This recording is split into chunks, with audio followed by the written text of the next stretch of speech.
And second వాళ్ళు అడిగే doubt ఏంటి అనంటే, ఈ సర్జరీ చేపించుకున్న తర్వాత పార్ట్నర్ సైడ్ నుంచి అంటే వాళ్ళ వైఫ్‌కో, వాళ్ళ పార్ట్నర్‌కో వాళ్ళకేమైనా ఇబ్బంది ఉంటదా ఈ సర్జరీ వల్ల అనేది? అంటే వాళ్ళకుండే డౌట్ ఏంటనంటే ఈ సర్జరీ అనేది పెన్నిస్ లోపల సిలికాన్ ఇంప్లాంట్ పెడతారు గదా! ఈ ఇంప్లాంట్ పెట్టి సర్జరీ సెక్స్ చేయటం వల్ల ఇంప్లాంట్‌తో సెక్స్ చేయటం వల్ల పార్ట్నర్‌కి ఏమన్నా వెజైనాలో పెయిన్ గానివ్వండి, ఇన్ఫెక్షన్ గానివ్వండి, లేకపోతే గర్భసంచికి సంబంధించిన ఇబ్బందులు గాని, యూరినరీ ప్రాబ్లమ్స్ గాని ఏమన్నా వస్తాయా అనేది వాళ్ళు అడిగే ఇంకొక సెకండ్ డౌటు. ఏది పేషెంట్ గాని లేదా పేషెంట్ వైఫో, పార్ట్నరో గాని. ఇంప్లాంట్ సర్జరీ అయిపోయిన తర్వాత సెక్షువల్‌గా మీరు నార్మల్‌గా సెక్స్ చేస్తున్నప్పుడు ఎట్లాంటి టైప్ ఆఫ్ సెన్సేషన్సో లేకపోతే అయి ఉంటాయో, ఈ సర్జరీ చేపించుకున్న తర్వాత కూడా అంతే ఉంటది. అంతేగాని ఈ సర్జరీ తర్వాత ఇంప్లాంట్ పెట్టి సెక్స్ చేయటం వల్ల పార్ట్నర్‌కి ఎటువంటి హార్మో లేకపోతే డ్యామేజో, ఎక్స్‌ట్రాగా పెయినో ఎటువంటిది ఏమీ ఉండదు.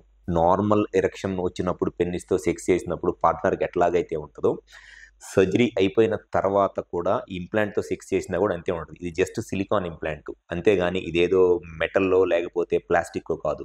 సిలికాన్ అనేది మోస్ట్ బయో కంపాటబుల్ మెటీరియల్ ఏదన్నా ఉంది అవైలబుల్‌లో వరల్డ్‌లో అంటే అది సిలికానే.